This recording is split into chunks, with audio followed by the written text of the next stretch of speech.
श्रावस्ती नगरी में कृषा गौतमी नाम की एक कन्या रहती थी। गौतमी उसका असली नाम था।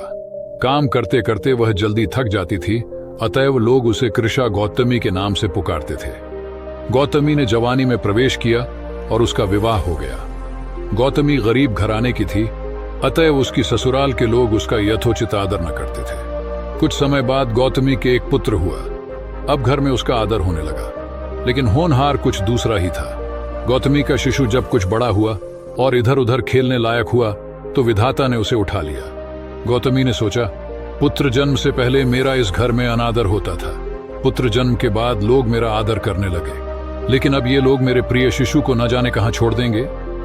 गौतमी अपने मृत पुत्र को गोद में ले उसके लिए घर घर दवा मांगती फिरने लगी। लोग ताली बजाकर हंसी ठट्ठा करते और कहते, पगली, कहीं मरे हुए की भी दवा होती है। किसी भले आदमी को गौतमी पर बहुत दया आई। उसने सोचा, इसमें इस बेचारी का दोष नहीं, यह पुत्र शोक से पागल हो गई है, इसकी दवा बुद्ध भगवान को छोड़कर और किसी के पास नहीं। उसने कहा, मां, तुम बुद्ध भगवान के पास जाकर उनसे पूछो। गौतमी अपने शिशु को गोद में ले जहां बुद्ध पाल थी मारे बैठे थे पहुंची और अभिवादन करके बोली, महाराज, मेरे पुत्र को दवा दीजिए। तथागत ने कहा, तूने अच्छा किया जो यहां चली आई।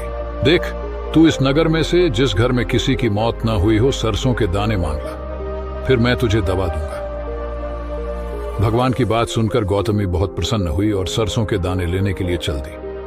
पहले घर में जाकर उसने निवेदन किया, देखिए, बुद्ध भगवान ने मुझे आप लोगों के घर से सरसों मांग कर लाने को कहा है, आप लोग सरसों देने की कृपा करें। गौतमी के ये शब्द सुनकर एक आदमी झट से घर में से सरसों के दाने ले आया और गौतमी को देने लगा। गौतमी ने पूछा, पहले ये बताइए कि इस घर में किसी की मौत तो नहीं हुई। ये सुनकर घर के लोग आश्चर्य से कहने लगे, गौतमी, ये तू क्या कह रही है? यहाँ कितने आदमी मर चुके हैं, इसका कोई हिसाब है? गौतमी, तो मैं आपके घर से सरसों न लूंगी। गौतमी दूसरे घर गई। सब जगह उसे वही जवाब मिला। उसने समझा, शायद सारे नगर में यही बात हो। उसे एकदम ध्यान आया कि बुद्ध भगवान ने शायद जानबूझकर ही मुझे सरसों मांगने के लिए भेजा है। वह शीघ्र ही अपने मृत पुत्र को नगर के बाहर श्मशान में ले गई। उसे अपने हाथ में लेकर बोली, प्रिय पुत्र, मैंने समझा था शायद तुम्हें अकेले मरने के लिए पैदा हुए हो, लेकिन अब मुझे मालूम हुआ कि मौत सबके लिए है। जो पैदा हुआ है उसे एक न एक दिन अवश्य मरना है। इतना कहकर अपने पुत्र को श्मशान में रख वहां से लौट आई। लौटकर गौतमी बुद्ध के पास गई।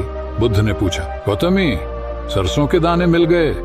गौतमी, भगवान, सरसों नहीं चाहिए, उनका काम हो गया है।